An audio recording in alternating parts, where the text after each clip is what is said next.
is impressive that you managed to survive this long.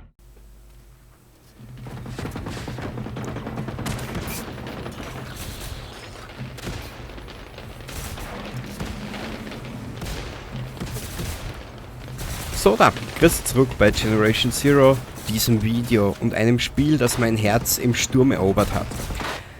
Und zwar, wie du siehst im Hintergrund, das Gameplay ist angesiedelt nach allen Hauptstories des Hauptspiels und der beiden Story-Erweiterungen. Ich werde zwischendrin immer wieder kurze Pause machen, damit du dieses Gameplay im Hintergrund ein bisschen genießen kannst. Und vor allem, was mich immer wieder entzückt, was mir so einen leichten Schmunzler bereitet, wenn du diese selbstklebenden Fackeln nimmst und versuchst, einem Gegner ranzukleben und diese Idioten sich dann selbst irgendwie, wie du siehst, sich selbst Schaden zufügen. Es ist so lustig zum Anschauen.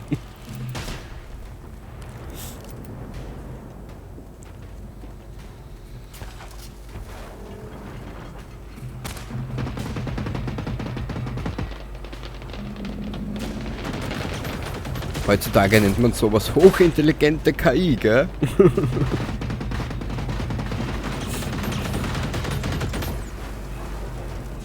Okay, fangen wir an.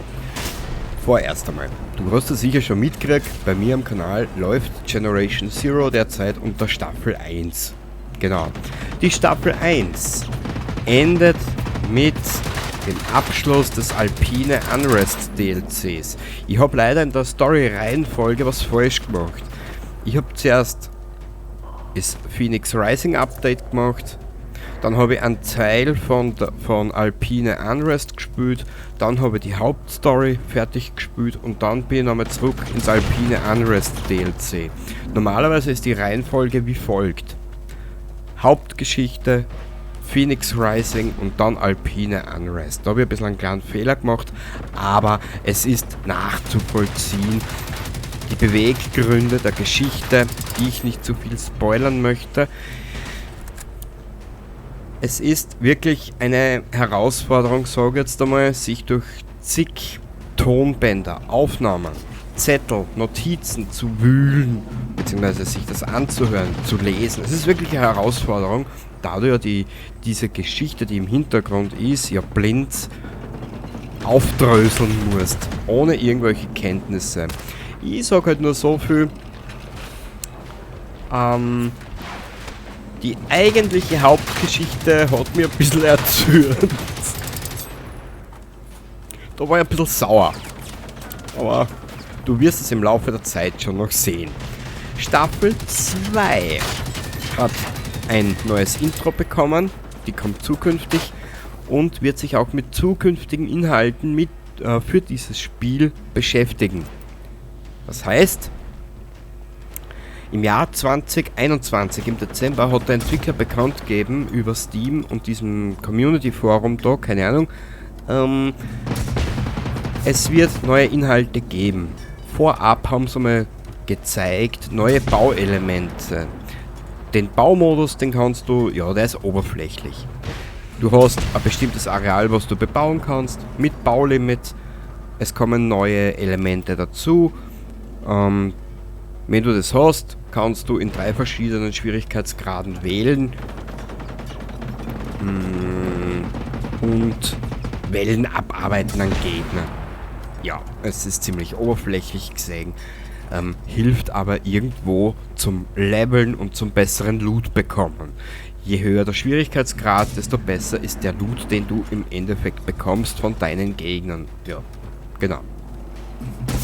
Staffel 2 wird sich mit den zukünftigen Inhalten befassen und ich werde allerdings im Laufe des Jahres 2022 ab und an mal 3 Episoden rausschmeißen, da ich knappe 60 bis 65 Stunden Aufnahmen von Generation Zero habe, die ich dann zeigen werde und auch auf die Geschichte eingehen. Ich finde die Geschichte an sich selber, die im Hintergrund erzählt wird, nämlich gar nicht schlecht. Sie ist eine der besseren Geschichten, die ich seit Jahren in Videospielen erleben durfte.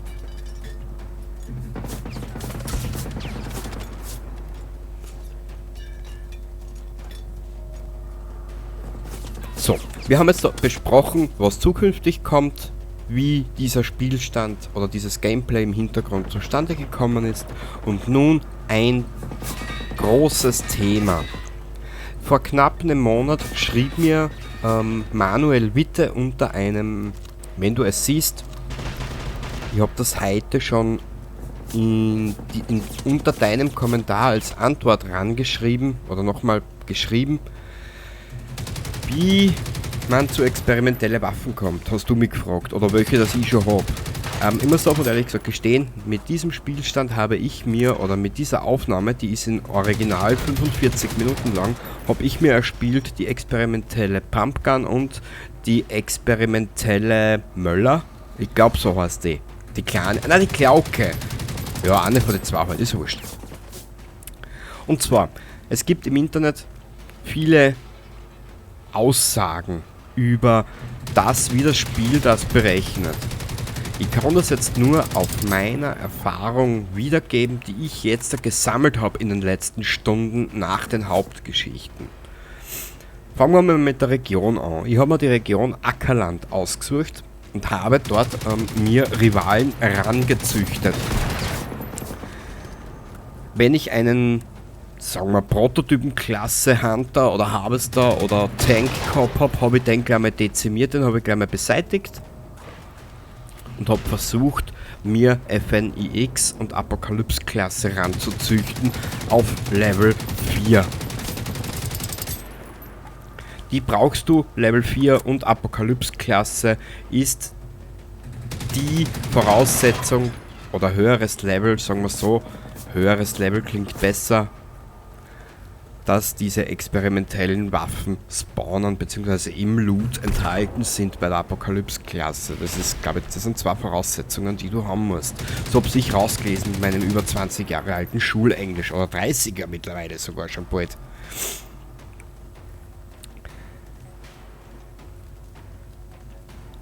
Dann gibt's, was du im Alpine Unrest DLC kennenlernst. Du hast jetzt gerade eine experimentelle Waffe gesehen. Entschuldigung, dass ich jetzt nochmal kurz zurückspringt zu diesem Thema mit den experimentellen Waffen. Du wirst gleich die experimentelle Pumpgun sehen. Wenn ich da jetzt in diesen Unterschlupf nochmal reinlaufe, weil ich was vergessen habe, weil ich was nicht habe und mich wieder mal vergesse, Adrenalinspritzen einzupacken. Das wirst du dann gleich sehen. Ich war schon so heiß, ich wollte den Trottel unbedingt besiegen. Da bist du links oben die experimentelle Pumpgun. Genau. Kommen wir nun zu einer Sache, die wirst du gleich sehen. Dazu muss ich auch etwas sagen. Das war nun der Abschnitt in diesen 45 Minuten Aufnahme halt, wo das Gesamtkonstrukt zu tragen gekommen ist. Das heißt, du benötigst mindestens 8 Rivalen in einer Region. Du benötigst Level 21 in einer Region. Du persönlich als Spieler musst haben Level 25 aufwärts. Es wird gleich aufploppen oder erscheinen irgendwann mal jetzt im Laufe der kommenden Minuten, dass ich maximal Level 31 erreicht habe. Ich habe jetzt dafür braucht knappe 65 bis 70 Stunden, sage jetzt einmal, so in den Zeitraum, ja. Das passt und das ist, glaube ich, in Ordnung. Im Alpine Unrest DLC lernst du im ruhigen Zustand kennen, woher Phoenix und Apokalypse kommt. Mehr will ich dazu nicht sagen, das wäre ein immens riesen Story-Spoiler, den ich dir nicht antun will. Du sollst es selber herausfinden, wenn du Interesse an dem Spiel hast. Es lohnt sich von vorne bis hinten, wirklich. Es ist ein Spiel, was mir gefällt. Ich arbeite bereits an einem Fazit. Da werde ich dann auch die Schwächen ein bisschen ausarbeiten, was das Spiel hat. Und eine der größten Schwächen die sage ich jetzt noch nicht, die sage ich dann im Fazit. Kommen wir nun zu Ersichtlichen. Oder zu dem, was du jetzt im Bilde siehst. Genau. Sobald ich mich entschieden habe, was ich da jetzt eigentlich will und nehme, erzähle ich gleich weiter.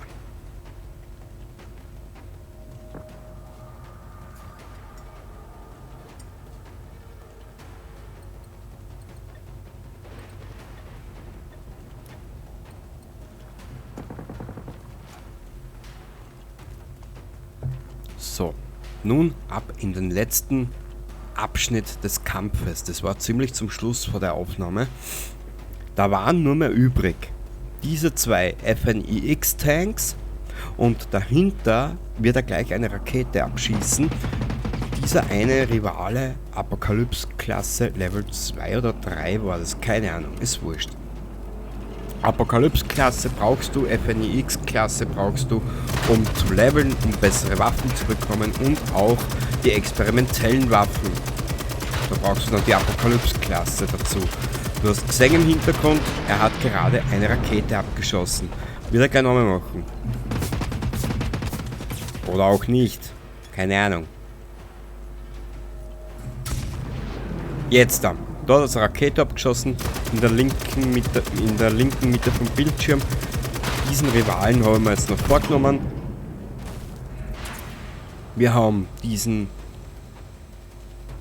da zwei Rivalen erledigt, so gesehen.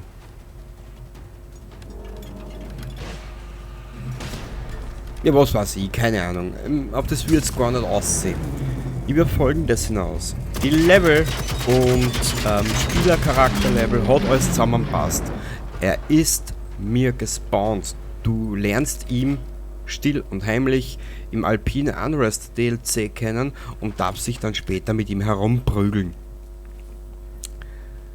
Da unten steht der letzte Rivale dieser Auseinandersetzung, die knapp 45 Minuten gedauert hat. Und ja, es macht riesig Spaß, es macht riesig Laune. Levelaufstieg, Maximallevel. Genau, das war der Junge, der ist auf Level 3 aufgestiegen, alles kann man auch nicht merken und dann spawnte er. Der Sensenmann ist erschienen. Ab diesem Status inklusive Level der Region, Level des Charakters und wie halt die ganze Region mit Rivalen aufgestellt ist, spawnt er dir, der Reaper Tank. Da möchte ich jetzt aber nicht weiter reden, das wäre ein zu tiefer Eingriff in die ganze Geschichte, wie das Ganze zustande kam. Ich hoffe, dass jetzt ein bisschen an Spaß gehabt. Ich hoffe, ich habe da ein paar Informationen zu allen üblichen Dingen geben können. Und ich wünsche dir jetzt noch viel Spaß mit dem Niedergang dieses Rivalen. Ciao dabei.